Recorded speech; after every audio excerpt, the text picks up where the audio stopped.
রা এরকম 1 গ্লাস তরল সার একটা গাছের জন্য কতটা উপকার হতে পারে সেটা জানবো। এই তরল সার করে কি করে গাছ ভালো করব সেটা জানবো। আজকে শক্তিশালী করতে আমাদেরকে এই কাজগুলো করে নিতে হবে। পাতার মধ্যে এইভাবে লালচে ভাব থাকলে সেটাকে সহজেই ভালো করে দিতে পারে এইভাবে লিকুইড তরল সার আপনাকে বানিয়ে নিতে হবে। আর এই বিষয় নিয়ে কথা বলবো আমি পুষ্পশ্রী নার্সারি কলাঘাট কমল, আপনাদের বন্ধু। অবশ্যই পুরো ভিডিওটি বন্ধুরা দেখবেন এই অনুরোধটুকু করি। যেমন আমরা মাটির গুণাগুণ সম্বন্ধে জেনেছি, গাছের গোড়ায় তরল খাদ্য দেওয়ার বিষয় জেনেছি, গাছের পাতার রং সুন্দর করার জন্যও জানবো। ধান থেকে বেরোনো চাল, হ্যাঁ, যে চালগুলো আপনাদের খারাপ হয়ে যায় তাই না, সেগুলোও আপনারা কাজে লাগিয়ে ফেলুন। তার থেকেও তরল সার বানিয়ে ফেলুন। গাছের গোড়ায় দেওয়ার জন্য সার বানিয়ে নিন। কিভাবে বানাবেন? খুব সহজ পথ, কিছুই না। এই চালটাকে আপনারা 10টা দিন একটি পাত্রে ভিজিয়ে রাখুন। তারপর যে তরলটি বেরোবে সেটার সাথে এক্সট্রা জল দিয়ে আপনি গাছের গোড়াতে দিন। কম বেশিতে কিচ্ছু যায় আসে না, অনেকটা উপকার অবশ্যই পাবেন। দেখতে পাচ্ছেন ওই দূরে এক কৃষক পাওয়ার টিলার নিয়ে হাল করছে। হ্যাঁ বন্ধুরা, এক কৃষক পাওয়ার টিলার নিয়ে হাল করছে। সারি সারি বকের ঝাঁক পিছনে পিছনে ঘুরে বেড়াচ্ছে। মাটির মধ্যে যে সকল পোকামাকড় থাকছে সেগুলো ধরে ধরে তার ক্ষুধা মেটানোর জন্য ডিপ টিউবওয়েলের জল মাটির মধ্যে টলমল। আর এই জলটার পর এই মাটিকে সুন্দর করে হাল করে নেওয়া হচ্ছে। আর এখানেই কিন্তু একটি গাছ রোপণ করা হচ্ছে। হ্যাঁ বন্ধুরা, এটাও একটা গাছ, ধান গাছের চারা। আর তাকেই রোপণ করে আমাদের জীবিকা অর্জন হয়। যেমন জেনেছি যে যেখানে আগাছা উদ্ভিদের প্রচুর জন্ম হয় সেখানের মাটিটা ভীষণ উর্বর হয়, অর্থাৎ সেই মাটিতে আমরা গাছ রোপণ করতে পারি। তেমনি এই মাটিতে যখন উদ্ভিদ তৈরি হয়, অর্থাৎ ধান গাছ তৈরি হয়, সেই ধান গাছের মাঠের মাটি আমরা কিন্তু সংরক্ষণ করে রাখি। তাই তুলে নিয়ে আসি এখানে সকল ধরনের ফুলের গাছ, ফলের গাছ, সব গাছ কিন্তু আমরা রোপণ করতে পারি। যখন কোনো মাটি আগুনে পুড়ে যায় তখনই মাটিটি মধ্যে ননাত্ম ভাব আসে না। অর্থাৎ আমরা যখন কোনো গাছ রোপণ করি, হ্যাঁ, লাল মাটি অর্থাৎ রৌদ্র মাখা মাটি একেবারে তৈরি হয়েছে কিন্তু খাঁটি, অর্থাৎ তাতেও আমরা গাছ করতে পারি। যেমন করি কিন্তু সিন্ডারে গাছ। চলুন প্রথমত ধান গাছের চারার সঙ্গে একটু পরিচয় করি। কি হচ্ছে ওই ধান গাছ, আর এই ধান গাছের গোড়াতে জল, তাই না? তো জলে যুদ্ধ করে নাইট্রোজেন সার। বন্ধুরা, আমি আপনাদেরকে ফুল গাছের খাদ্যের কথা বলবো আর ধান গাছের সম্বন্ধে বলছি। দেখুন, এই কারণে বলছি, এগুলো আমাদের জানাটা খুব জরুরি। আমরা এখানে নাইট্রোজেন সার ব্যবহার করি বেশি, কারণ নাইট্রোজেন সার জলে যুদ্ধ করতে ভীষণ ভালোবাসে। আর ধরুন এই যে জায়গাটার মধ্যে আপনার এই ধান গাছ রোপণ করা রয়েছে, এখানে সামান্য মাত্র 250 গ্রাম ইউরিয়ার দানা যদি খুঁড়িয়ে দেওয়া হয়, তা ধরুন প্রায় 1 ডিসমিল জায়গার মধ্যে এই ধান চারাটি রয়েছে, অর্থাৎ ধানের বীজ রোপণ করা যে গাছ, বীজ থেকে সেটা হয়েছে। এটা বড় হলে একেই রোপণ করা হবে ঠিক 5 থেকে 6টি করে এই মাঠের মধ্যে। সেটাও আপনাদেরকে পরবর্তী ভিডিওতে নিশ্চয়ই দেখাবো। এই গাছটিকে আমরা জলের মধ্যে রোপণ করছি, আর এটি নামই কিন্তু ধান। আর এই গাছ রোপণ করার পর আমাদের কি হয়, এর থেকে ধান হয়। আমরা এই ধান থেকে আবার চাল তৈরি করি। সেই চাল কিন্তু আমরা প্রত্যেকেই নিজেদের প্রাণ রক্ষার্থে খেয়ে থাকি। বন্ধুরা, প্রশ্ন হচ্ছে এটা, এখানে 250 গ্রাম যে ইউরিয়ার দানা যদি খুঁড়িয়ে দেওয়া হয়, এই যে গাছের সাইজটা দেখতে পাচ্ছেন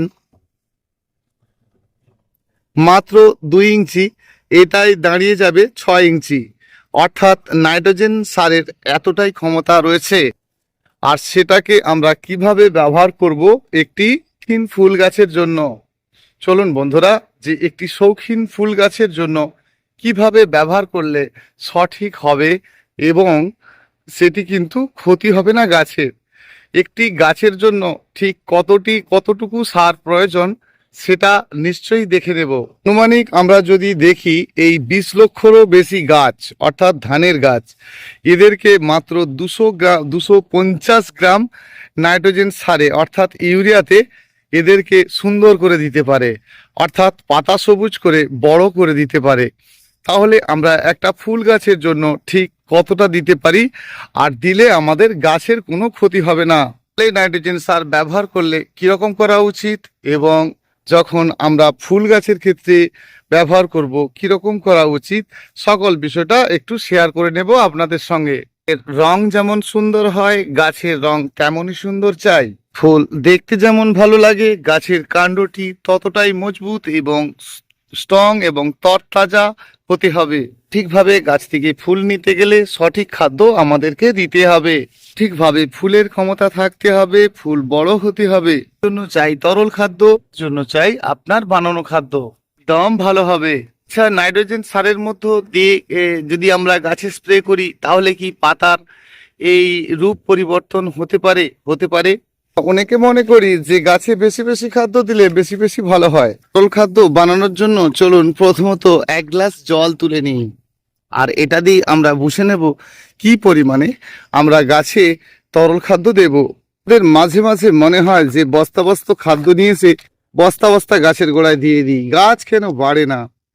তো প্রথমত পরিচয় করে নিই, এই যে আমাদের খৈল, বাদাম খৈল, যে আমাদের খৈল, নিম খৈল, আমাদের বোন ডাস্ট, এটা হচ্ছে গাছে ফুল আনানোর জন্য বিরাট কাজ করে। সুপার ফসফেট, এটাও কিন্তু ফুল আনাতে দারুণ কাজ করে, যার নাম হচ্ছে সিঙ্গেল সুপার ফসফেট। এখানটা একটা বলে রাখি, সিঙ্গেল আর ডাবল বলে নেই, এর কালার আপনি যে কোনো একটা নিতে পারেন, এটা রং করা তাই কালার। ডিএপি যাই হোক না কেন, ডিএপি 18-4, তো যাই হোক যে কোনো ডিএপি আপনি নেবেন। এটা হচ্ছে জিন কুমোর 28-28-0, এটা হচ্ছে লেদার মিল, এটা হচ্ছে 10-26-26, এটা হচ্ছে বোরন স্প্রে করার জন্য, মাটিতে দেওয়ার জন্য কিন্তু আলাদা পাওয়া যায়। এরকম একটি বড় গাছের জন্য এরকম 1 গ্লাস জলে যদি আপনি যে কোনো নাইট্রোজেন দানা, অর্থাৎ এটি হচ্ছে গোমর সার অর্থাৎ 28-28-0, এরকম একটি দানাই যথেষ্ট। তাহলে আমরা এরকম একটি দানা 1 গ্লাস জলের সঙ্গে দিয়ে দিতে পারি। এই জলটার জন্যই এই গাছটিতে যতটুকু প্রয়োজন যথেষ্ট। এটা হচ্ছে নাইট্রোজেন সারের কাজ। আমাদেরকে পরিমাণ বুঝতে হবে। এই 1 গ্লাস মানে 5 গ্লাস সমান ধরুন 1 লিটার জল, তাহলে 1 লিটার জলে এরকম একটি গাছে আমরা কি 5টা দানা দিলেই কিন্তু কাজ করতে পারি। এই 5টা দানা তাহলে আমরা দিতে পারি। লিটার জলের সঙ্গে মাত্র 5টি দানা গুনে নেব, এখান থেকে 5টি দানা, তাহলে এরকম 4 থেকে 5টি দানা কিন্তু আমরা বড় বড় গুনে নেব। তাহলে এই 5টি দানা অর্ধেক চামচের মতো নিলে এরকম 10 লিটার জল, তাও দানা বেশি হয়ে যাবে, অর্থাৎ আমরা অর্ধেক চামচ, টেবিল 4 চামচের অর্ধেক চামচকেও যদি কম দিতে পারেন, নিশ্চয়ই মাত্রাটা বুঝেছেন। এরকম একটি ঝাড়িতে 10 লিটার জলে আপনি দেবেন সদ্য। এই জলটি দিয়ে যদি আপনি গাছে স্নান করিয়ে দেন, গাছে যদি ফুলও থাকে প্রবলেম হবে না, গাছের গোড়াতেও দেবেন। যে কোনো নাইট্রোজেন সার যখন আপনারা দেন তো এত বেশি পরিমাণে দিয়ে ফেলেন, ফলে কি হয়, গাছের পাতা ধীরে ধীরে নিচকার পাতা চুঁয়ে যেতে থাকে, শুকনো হতে থাকে, মাটি ধীরে ধীরে এত বেশি খাদ্য থাকে গাছের শেকড় নষ্ট করে দেয়। তো আমরা যদি পরিমাণটা ঠিক করি তাহলে কিন্তু নাইট্রোজেন সারে কোনো সমস্যা হবে না। কিন্তু নাইট্রোজেন সারের প্রয়োজনের অধিক আপনি কিন্তু ব্যবহার করবেন না, কারণ নাইট্রোজেন সার আপনি যত কম ব্যবহার করতে পারবেন তত গাছের জন্য ভালো। কিন্তু আপনার গাছে নাইট্রোজেন সারের প্রয়োজন আছে, অর্থাৎ আপনাকে কম হলেও দিতে হবে। তাহলে আমরা এই জলটিকে 12 ঘন্টা রাখতেও পারি, আবার সদ্য কিন্তু গাছের গোড়াতেও দিতে পারি। তাহলে আমরা গাছের ওপরে সুন্দর করে ভিজিয়ে স্নান করিয়ে গাছের গোড়ায় কিন্তু সকাল বিকেল দুপুর যখন ইচ্ছা দিতে পারি। যদি দেখি আমাদের গাছের রং পাতা একেবারে ডিপ সবুজ আছে, তাহলে কিন্তু আমরা খালি গ্লাসটা গাছকে দেখাতে পারি, কিন্তু এক গ্লাস জল নিয়ে এভাবে গাছকে স্নান করিয়ে দেব না। কারণ গাছের প্রয়োজন থাকতে হবে, সেটা আপনাকে বুঝতে হবে। গাছের পাতার রং যদি দেখেন যে দুর্বল, একেবারে লাল, পারছে না, তাহলে কি হবে, আমাদেরকে ধীরে ধীরে এটা দিতে হবে। গাছের পাতার রং ডিপ গ্রিন হতে থাকবে, গাছ ধীরে ধীরে শৌখিন হতে থাকবে। তো যদি দেখেন যে আপনার গাছে ফুলকুঁড়ি হচ্ছে, আপনার গাছের রং ভালো আছে, তাহলে কিন্তু দেবেন না। তাহলে কি হবে, গাছের পাতা আরো পাতলা হতে থাকবে, গাছের একটি একটি করে পুরানো পাতা খসে যেতে থাকবে। কাঁচা পাতাই দেখবেন খসে যাচ্ছে, এটা বিশেষ করে গোলাপ গাছের দেখা যায়। সবুজ পাতা হারিয়ে গাছের কিন্তু কালচে পাতা শুরু হয়ে যাবে। আবার যদি দেখি গাছের পাতা বৃদ্ধি একেবারেই কম হয়েছে, গাছের পাতার মধ্যে ধসা শুরু হয়ে যাবে। ধসা মানে পচে যাওয়া, এক একটা জায়গা থেকে পচে যাওয়া শুরু হয়ে যাবে। নাইট্রোজেনের ব্যবহার জানতে হবে। আমাদের এই নাইট্রোজেন সারগুলোকে এভাবে দিতে হবে, পরিমাণে কম থাকবে। গাছের সৌন্দর্যতা বাড়ানোর জন্য, গাছের হেলথ বাড়ানোর জন্য আমরা দিতেই পারি, কিন্তু পরিমাণ অতিরিক্ত কখনোই নয়। এখানে যে সকল সারগুলো আপনাদেরকে দেখালাম, এদের প্রত্যেকটি সমান সমান নেওয়া আছে, কেউ বেশি আর কম নেই। এর মধ্যে দুটো জিনিস রয়েছে ফুল আসার জন্য, এক হচ্ছে সুপার ফসফেট আর দুই হচ্ছে পটাশ। আমরা যদি মনে করি যে গাছের এখন ফুল নেওয়ার দরকার নেই, তাহলে এই দুটো জিনিস আমরা সাইডে রাখবো। আর যদি মনে করি যে আমাদের এখন ফুল আনানোর দরকার আছে এবং গাছ বাড়ারও দরকার আছে, তাহলে কিন্তু এখানের মধ্যে আমরা নাইট্রোজেনের পরিমাণ এখানে বেশি রাখবো না। আমরা সব সময় এখানে দেখুন, এর মধ্যে সম্পূর্ণ নাইট্রোজেন নেই। কোনটাতে না, 10-26-26-এ 1 2 3 4 5 6, তাহলে এই 6 রকম আমরা জৈব পারপাসে ফেলে দিলাম। এখানে গাছের বৃদ্ধির জন্য আমরা 2 নাইট্রোজেন দিয়ে দিলাম। এর থেকে আমরা সবকে একটা জায়গায় মেখে রাখবো, প্রয়োজন বোধে আমাদের একটু একটু করে ব্যবহার করব।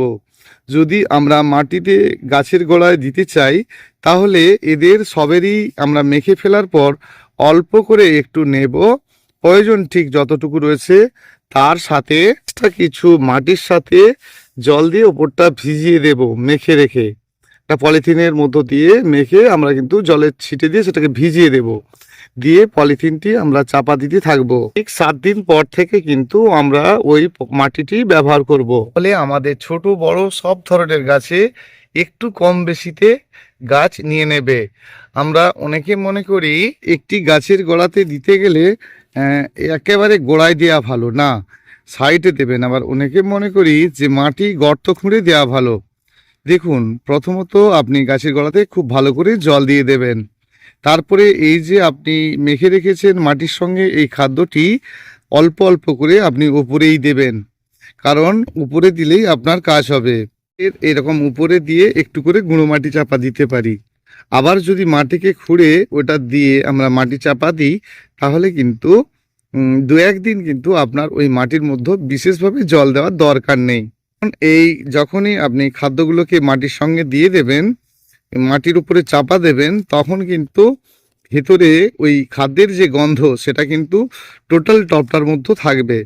অর্থাৎ এই গন্ধটাকে সরিয়ে দেওয়ার জন্য আপনি মাঝে মাঝেই মাটিকে এলোমেলো করবেন। ঠিক দেওয়ার পরে আপনি যদি 2-1 দিন এরকম মাটিকে এলোমেলো করে দেন, তাহলে যে খাদ্যটা আপনার মাটির মধ্যে গেল সেটা মেখে যাবে এবং ওর যে ভেতরে গন্ধটা থাকছে সেটা কিন্তু একদম বাইরে চলে আসবে। অর্থাৎ গাছটি কিন্তু আপনার ছোট্ট থেকেই সুন্দর হয়ে বড় হতে থাকবে, আবার বেশ মনের মতো গড়ে তুলতে পারবেন। যদি আমরা এরকম দিয়ে ফেলি, অনেক সময় দেখার পরে দেখছি যে গাছ কয়েকদিন পরে কোথায় বেড়ে উঠবে, একদম বেড়ে উঠছে না, ঘুরে আমাদের খারাপের দিকে পৌঁছে যাচ্ছে। তার কারণ এটাই, আপনারা করে দেখুন, অবশ্যই উপকার পাবেন। যাদের কাছে ফুল টুল আসছে না, তারা কি করব, আমরা এই দুটোকে নেব, এর থেকে একেবারেই কম দেব, তাহলে আমরা রাসায়নিক যেইগুলো দেব সেটা আপনার 10-26-26 হোক, ডিএসপি হোক বা ডিএপি হোক বা ইউরিয়া হোক, এইগুলোকে আমরা একেবারে কম ব্যবহার করব। এর প্রয়োজনের অধিক যদি দিয়ে ফেলি তাহলে গাছের পাতা ডিপ সবুজ হবে, গাছ বৃদ্ধি হবে, গাছের কাণ্ড নরম হবে, কিন্তু ফুলের পরিমাণ একদম থাকবে না, গাছের ডাল শাখা অনেক বেশি হবে না, গাছের ডাল লম্বাটে লম্বাটে হতে থাকবে। তাহলে এই দুটোর কিন্তু বিরাট কাজ, আর এই দুটো কাজ আপনাকে সঠিকভাবে করে নিতে হবে। তাহলে এই দুটো সমপরিমাণে মেশানো থাকবে। যে গাছগুলো আপনার খুব পাওয়ারফুল হয়েছে তার মধ্যে আপনারা অল্প করে, ধরুন 1 টেবিল চা চামচ নিলেন একটি বড় গাছের জন্য, আপনার ফুলের গাছ ফলের গাছ, তাতে অল্প অল্প করে টবের সাইড বরাবর দিতে থাকবেন। আগেই বললাম দেওয়ার পর কিন্তু জলটা দেবেন না, জল দেওয়ার থাকলে প্রথমত জল দেবেন, তারপরে এটা সাইড বরাবর দেবেন, ঠিক 24 ঘন্টা পরে জলটা দেবেন, বেশি ভালো কাজ পাবেন। এই ফুল আনানোর জন্য আমাদের এই দুটো খুব ভালো। আমরা অনেক সময় তরল খাদ্য বানাতে গেলে একের সঙ্গে আর এক দিয়ে ফেলি। দেখুন, ধরুন এটি হচ্ছে আপনার নিম খৈল, এটা যদি 1 কেজি হয় আর এটা আপনাকে দিতে হবে 10-26-26, এটা 200 গ্রামের বেশি নয়, তাহলে দুটোকে একত্রে মিক্সড করে তার থেকে অল্প নিয়ে আপনি পচিয়ে দিতে পারেন। এটা হচ্ছে আপনার বাদাম খৈল, এর সঙ্গেও আপনি এটা দিতে পারেন, বা আপনি ওই ডিএপি যেটা বললাম এটাও দিতে পারেন। তাহলে এটা যদি খৈলটা 1 কেজি হয় ওটা থাকবে 200 গ্রাম। নিম খৈল ঠিক এর ক্ষেত্রেও তাই, যে কোনো খোল নিলে তার সঙ্গে আমরা কেজিতে 200 গ্রামের বেশি নাইট্রোজেন সার কখনোই দেব না। তাতে কি হবে, আমাদের গাছের রং, গাছের বৃদ্ধি, গাছের কাণ্ড সবটাই ভালো থাকবে। এবং আমরা যদি একত্রে সবকে মেখে নিই তাহলে এদিকে থাকছে আপনার মোটামুটি 6 রকম, আর এইদিকে থাকছে 2 রকম। 2 রকম আপনি নিলেন যেটা সম্পূর্ণ নাইট্রোজেন সার নয়, যেমন 10-26-26 আর 28-28 গোমর। তাহলে আমরা এই দুটো নেব, বাকি এদিকে 6 নেব। এই একত্রে সমপরিমাণে যেটা বললাম মাটির সঙ্গে মেখে আপনারা আপনাদের গাছে দিন, খুব ভালো গাছ হবে। আর আমরা যদি চাই গাছের বৃদ্ধি, বা যারা নতুন রোপণ করেছি 6 মাস 7 মাস 8 মাস, তাদের ক্ষেত্রে বলবো যে গাছের বৃদ্ধি এবং ফুল ফল দুই চাই, তাহলে আপনারা এর সাথে কিন্তু এই দুটোকেও অ্যাড করবেন যেটা ফুল আসার জন্য। তাহলে 6 2 8 আর এদিকে 2, 10 রকম সমান ভাগে ভাগ করে আপনারা দিতে পারেন, বা এককভাবেও দিতে পারেন। শুধু নিম খৈল দিয়েছেন, তার সঙ্গে আর এক রকম দিলেন, তাহলে একরকম জৈব ভাগে থাকছে, একরকম নাইট্রোজেন ভাগে থাকছে। তাহলে জৈব ভাগটা সবসময়ই আপনার বেশি থাকতে হবে। জৈব ভাগটা যদি 1 কেজি হয়, নাইট্রোজেন ভাগটা 200 গ্রামের বেশি নয়, কম থাকলে ভালো, তো বেশি নয়। বন্ধুরা, যদি আমরা এরকম তরল সার বানিয়ে দিতে চাই, এই ধরনের কি শুধু 10-26-26 বা এই 28-28 গোমরই দিতে পারি, না সকল ধরনের পচিয়ে দিতে পারি? অবশ্যই আমরা সব ধরনের গাছের কে নিয়ে কিন্তু স্প্রে খাদ্য বানিয়ে দিতে পারি। ধরুন আপনি বাদাম খৈলের জল স্প্রে করতে চাইছেন, তাহলে কি করবেন, যে আপনি একেবারে কম নেবেন। তা ধরুন আপনি নিলেন 10 লিটার জলে কতটা, 1 লিটার মানে 1 গ্লাসে নয়, 10 লিটার জলের সঙ্গে মাত্র এর থেকে টেবিল চা চামচের 1 চামচ, সেটাকে যদি আপনারা অন্তত 1 রাত অর্থাৎ 12 ঘন্টা যদি ভিজিয়ে সেটা গাছে স্প্রে করেন, কোনো রকম গাছের ক্ষতি হবে না। তাহলে আমরা পরিমাণ সবসময় কম করে দেব। পচানো খাদ্য অনেক দিন ধরে পচানোর দরকার নেই, 3 দিনের বেশি পচলে সেটি আবার খারাপ। 3 থেকে 10 দিনের মধ্যে আপনাকে যে কোনো পচা খাদ্য দিতে হবে, এবং 12 ঘন্টা পর থেকেই আপনি দিতে পারেন। যখন আপনারা সরিষার খোল ভিজাবেন তাহলে 3 দিন 3 রাত করে দেবেন, খুব ভালো। আমরা তাহলে সব ধরনের এই খাদ্যকে আমরা এরকম স্ক্যানের মধ্যে 10 লিটার জলের সঙ্গে মাত্র টেবিল চা চামচের 1 চামচেরও কম যদি 2 দিন আগে বা 1 দিন আগে ভিজিয়ে রাখি, সেই জলটা কিন্তু আমরা গাছের মধ্যে স্প্রে করতে পারি, গাছের গোড়ায় দিতে পারি, আমাদের প্রতিটি গাছই কিন্তু ভালো হবে। বন্ধুরা, দেখা হচ্ছে পরের ভিডিওতে। আশা করি অনেকটাই আপনাদের উপকারে আসবে। আর ভীষণ ভালো থাকবেন বন্ধুরা। আমার ফোন নাম্বারটা জেনে নিন, 9609456194। অসংখ্য অসংখ্য ধন্যবাদ আমার প্রতিটি বন্ধুকে পুরো ভিডিওটি দেখার জন্য, অনেক সময় দেওয়ার জন্য অসংখ্য অসংখ্য ধন্যবাদ।